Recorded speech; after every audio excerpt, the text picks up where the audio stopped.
क्या आपने कभी नोटिस किया है, जब आप नेटफ्लिक्स या कोई वेब सीरीज देखते हैं तो एक एपिसोड खत्म होते ही क्या होता है? हमारा मन दोबारा फिर नया एपिसोड देखने को करता है। लेकिन जब बात आती है भगवान की कथा सुनने की तो वही मन कहता है बाद में सुन लेंगे। ऐसा क्यों? क्या भगवान की कथा में कुछ कमी है, या वो पुल नहीं है, या हमारे अंदर कुछ मिसिंग है? आज का इंसान कंटेंट कंज्यूम करता है, दिन भर रील्स, शॉर्ट्स, वेब सीरीज देखता है, लेकिन सेटिस्फेक्शन जीरो। उसका मन भरता ही नहीं, उल्टा डिस्ट्रैक्शन बढ़ता जाता है। लेकिन सौनकारी ऋषियों को देखिए, वे जंगल में बैठे हैं, कोई फोन नहीं है, कोई एंटरटेनमेंट नहीं है, फिर भी एक मांग है, हमें और कथा सुनाइए। यह जो डिफरेंस है वो कहां से आता है? यही प्रश्न हमें ले जाता है इस अद्भुत श्लोक की ओर। श्रीमद् भागवतम 1:18 कहती है, अथाख्या ही हरेर्धीमन अवतार कथा शुभा लीला विदित श्रेरम ईश्वरस्य आत्मा मायया। सौनकादि ऋषि कहते हैं, हे सुख गोस्वामी, आप बहुत बुद्धिमान हैं, कृपया करके भगवान के अवतारों की शुभ कथाएं सुनाइए हमें, जो अपनी आत्म माया से यानी कि योग माया से स्वतंत्र रूप से लीलाएं करते हैं। यहां पर एक बहुत गहरी बात है। भगवान की कथाएं क्या है? ऑर्डिनरी स्टोरीज नहीं है, ये क्या है? शुभा है, यानी कि पूरी तरह से शुद्ध करने वाली। हम नेटफ्लिक्स देखते हैं तो माइंड क्या होता है? उसमें गंदे संस्कार भर जाते हैं हमारे माइंड में देखकर। लेकिन जब हम भागवतम सुनते हैं तो हमारा जो हर्ट है ना, वो प्यूरिफाइड हो जाता है, शुद्ध हो जाता है। डिफरेंस यही है। श्लोक में एक पावरफुल वर्ड है, आत्म माया। इसका मतलब है भगवान की अपनी इंटरनल एनर्जी, यानी कि योग माया। यहां पर जो गौड़ीय वैष्णव दर्शन है वो कहती है कि हम जिस माया में फंसे हैं वो क्या है? महामाया, यानी कि इल्यूजन है, क्योंकि संसार में सब कुछ टेम्पररी है और नष्ट होने वाला है। लेकिन भगवान जिस माया से लीला करते हैं वो क्या है? योग माया, यानी कि डिवाइन एनर्जी। इसमें महामाया और योग माया में अंतर क्या है?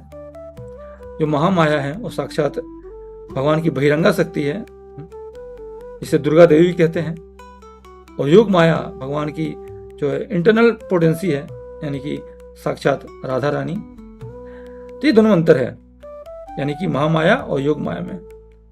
जब हम संसार देखते हैं यानी कि तो क्या होता है? हम बंध जाते हैं। कैसे? क्योंकि जो महामाया है वो हम जीवों को संसार में बांधने वाली है।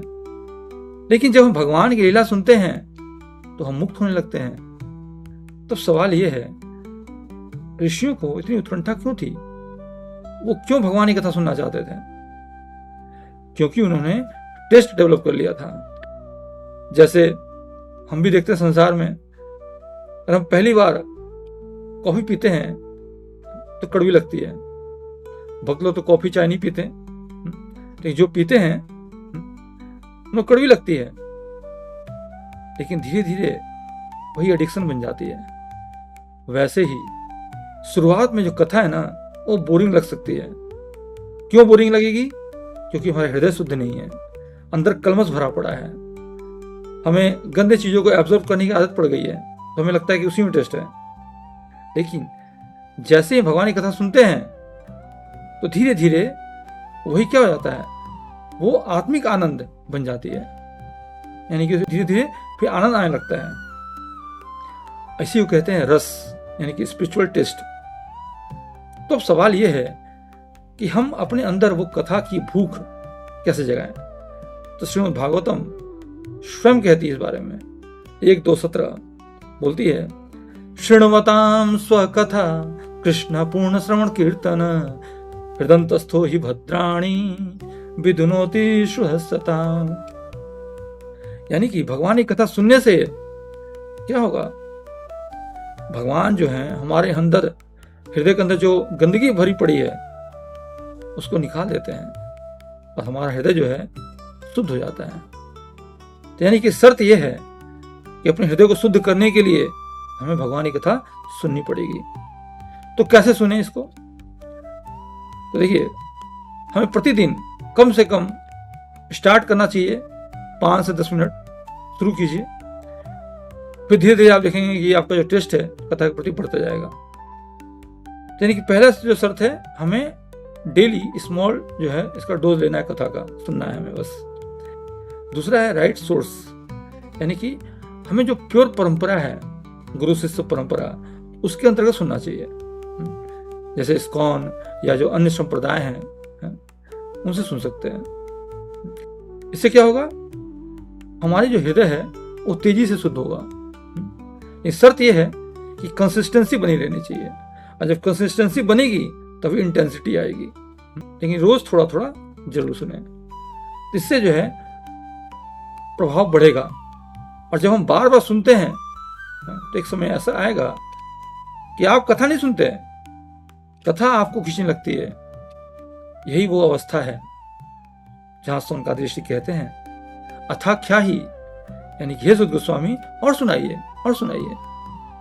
इसलिए याद रखिए, दुनिया की स्टोरीज आपको डिस्ट्रैक्ट कर सकती है, आपके माइंड को पॉल्यूट कर सकती है, लेकिन भगवान की स्टोरीज आपको ट्रांसफॉर्म करती है।